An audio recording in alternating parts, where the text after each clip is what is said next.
ask Dr. K, I think you were how long were you in the CTC? You were. I've been in 7.5 years. I mean, we've been told that there was a comprehensive analysis of UBL that was done in January 1997. Correct. Were you part of that analysis?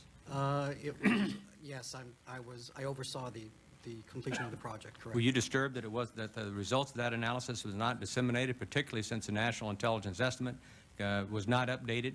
By 1997, we were still presuming, those of us who were being delivered information, we were still being told and presumed that Osama bin Laden was financing terrorism, that he was not the head of al-Qaeda.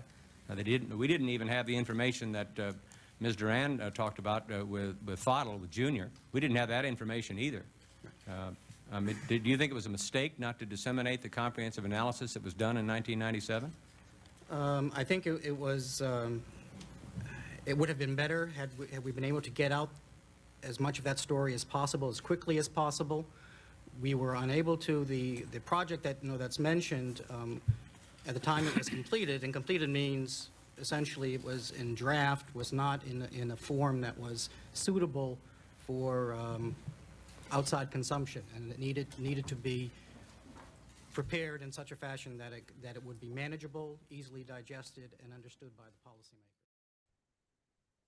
The joint inquiry record confirms that in the eyes of the intelligence community, the world appeared increasingly dangerous for Americans in the spring and summer of 2001.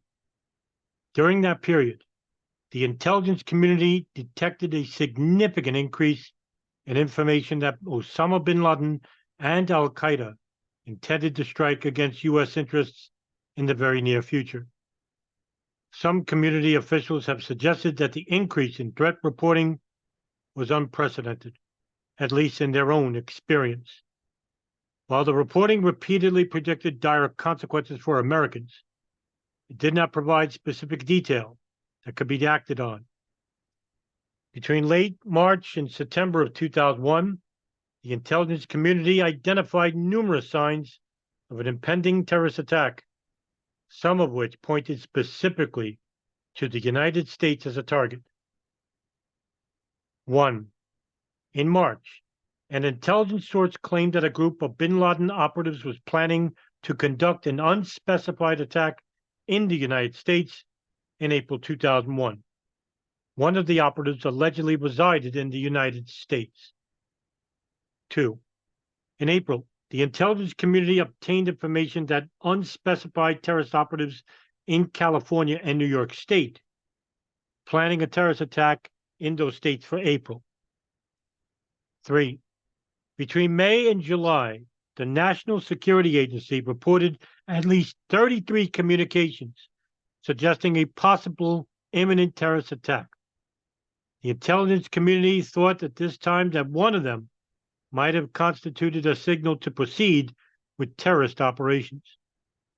While none of these reports provided specific information on the attack, and it was not clear that any persons involved in the intercepted communications had first-hand knowledge of when, where, or how an attack might occur, they were widely disseminated within the intelligence community.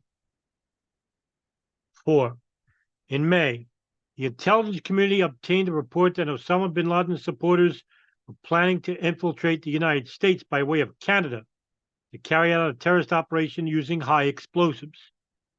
This report mentioned without specifics an attack within the United States.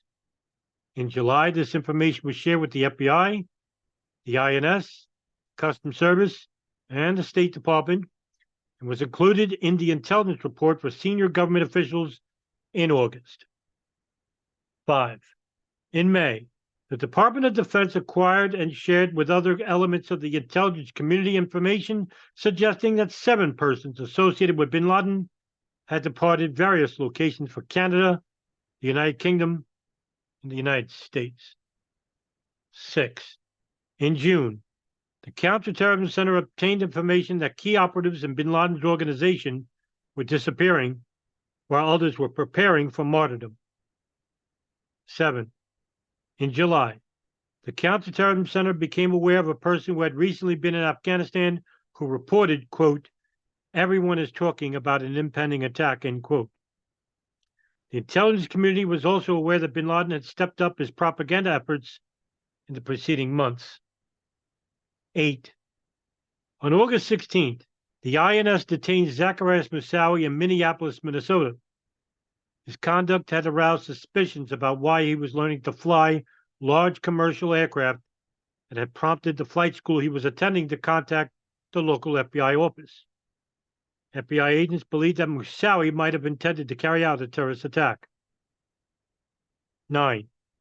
On August 23rd, CIA requested that Khalid al-Mihdhar and Nawaf al-Hazmi, who had first come to the attention of the CIA and NSA in 1999 as possible associates of bin Laden's network, be added to the Department of State watch list for denying entry to the United States. 10. In late summer, the intelligence community obtained information that a person associated with al-Qaeda was considering terrorist operations in the United States. There was no information as to the timing of possible targets. 11. On September 10th, NSA intercepted 2 communications suggesting imminent terrorist activity. These communications were not translated into English and disseminated until September 12th. They were not specific, and it is unclear whether they referred to the September 11 attacks. During the summer of 2001, the intelligence community also disseminated information to a wide range of senior government officials at all federal agencies and military commands about the potential for imminent terrorist attacks. For example, 1. On June 25th, the intelligence community issued a terrorist threat advisory warning government agencies that there was a high probability of an imminent spectacular terrorist attack, resulting in numerous casualties against U.S. interests abroad by Sunni extremists associated with al-Qaeda. 2. Subsequently, intelligence information provided to senior government leaders on June 30th indicated that bin Laden's organization expected near-term attacks to have dramatic consequences on governments or cause major casualties. 3. A briefing prepared for senior government officials at the beginning of July asserted, based on a review of all source reporting over the last 5 months, we believe that Osama bin Laden will launch a significant terrorist attack against U.S. and or Israel interests in the coming weeks. The attacks will be spectacular, designed to inflict mass casualties against U.S. facilities or interests. Attack preparations have been made. Attack will occur with little or no warning. 4. Later on July 9th, intelligence information provided to senior government leaders indicated that members of bin Laden's organization continued to expect imminent attacks on U.S. interests. Of particular interest to the joint inquiry was whether or to what extent the president received threat-specific warnings during this period. Access to this information was denied the joint inquiry by the White House. However, the joint inquiry was told by a representative of the intelligence community that in August of 2001, a closely held intelligence report for senior government officials included information that bin Laden had wanted to conduct attacks in the United States since 1997. The information included discussions on the arrest of Ahmed Bassam in December of 1999 at the U.S.-Canadian border and the 1998 bombings of U.S. embassies in Kenya and Tanzania. It mentioned that members of al-Qaeda, including some U.S. citizens, had resided in or traveled to the United States for years, and that the group apparently maintained a support structure here. The report cited uncorroborated information obtained and disseminated in 1998 that bin Laden wanted to hijack airplanes to gain the release of U.S.-held extremists. FBI judgments about patterns of activity consistent with preparations for hijackings or other types of attacks, as well as information acquired in May of 2001 that indicated a group of bin Laden supporters was planning attacks in the United States with explosives. The joint inquiry was also interested in the nature and scope of the intelligence that was being provided to senior policymakers regarding the terrorist threat. In addition to the president's daily brief, the Intelligence Committee produces a senior executive intelligence brief each day, a series of short articles that summarize political military, economic, and diplomatic developments around the world of particular interest to senior government executives. The joint inquiry reviewed SEIBs distributed by the Intelligence Committee in the spring and summer of 2001 and confirmed a rise in reporting of bin Laden between March and June. The increase was still only a relatively small portion of the army of intelligence subjects that the SEIBs brought to the attention of policymakers. For example, the peak on bin Laden-related reporting came in June of 2001 when Islamic extremists, including bin Laden and al-Qaeda, were referred to in 18 of the 298 articles that appeared in the SEIBs that month. The rise in threat reporting concerning bin Laden in June 2001, though lacking in detail, did generate government terrorist advisories and warnings, including 1. An FAA circular on June 22, 2001, referred to a possible hijacking plot by Islamic terrorists to secure the release of 14 persons incarcerated in the United States in connection with the 1996 bombing of Khobar Towers. 2. A public worldwide caution issued by the State Department on June 22nd warning Americans traveling abroad of the increased risk of a terrorist action. 3. 4 terrorism warning reports on warning report extensions issued by the Department of Defense between June and June 22nd and June 26th and July 6th and July 20th, primarily to alert U.S. military forces and the Department of Defense to signs that bin Laden's network was planning a near-term anti-U.S. terrorist operation. 3.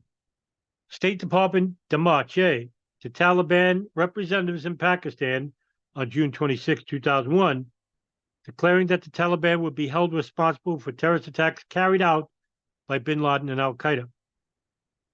4.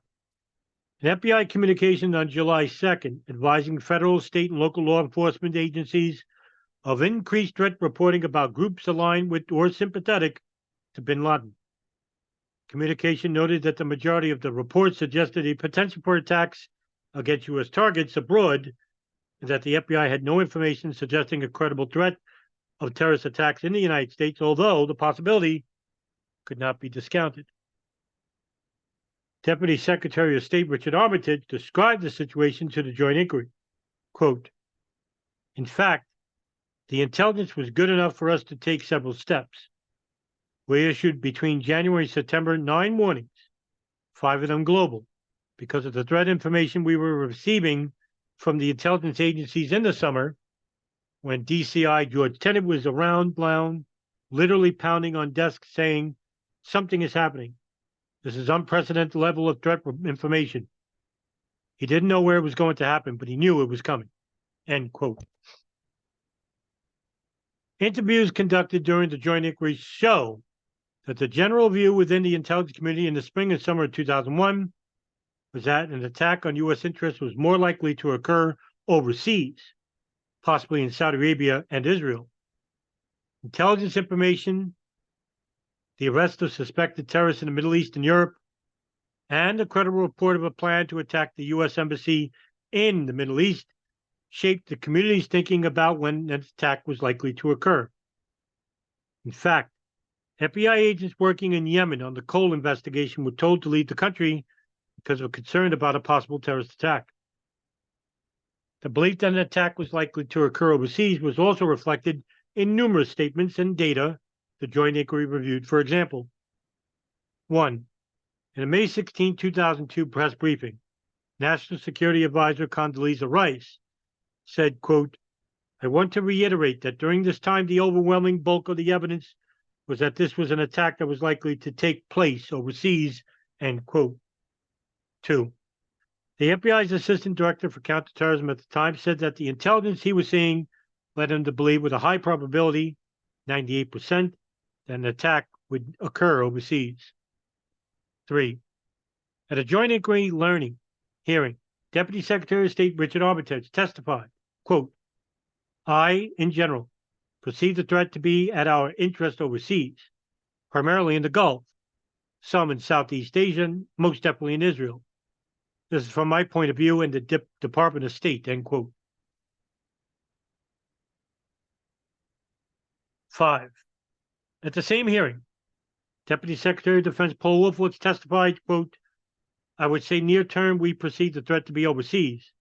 The Secretary Armitage says, in the mid to longer term, we perceive the attack to be one of mass casualties in the United States as a result of chemical or biological or conceivably nuclear attack.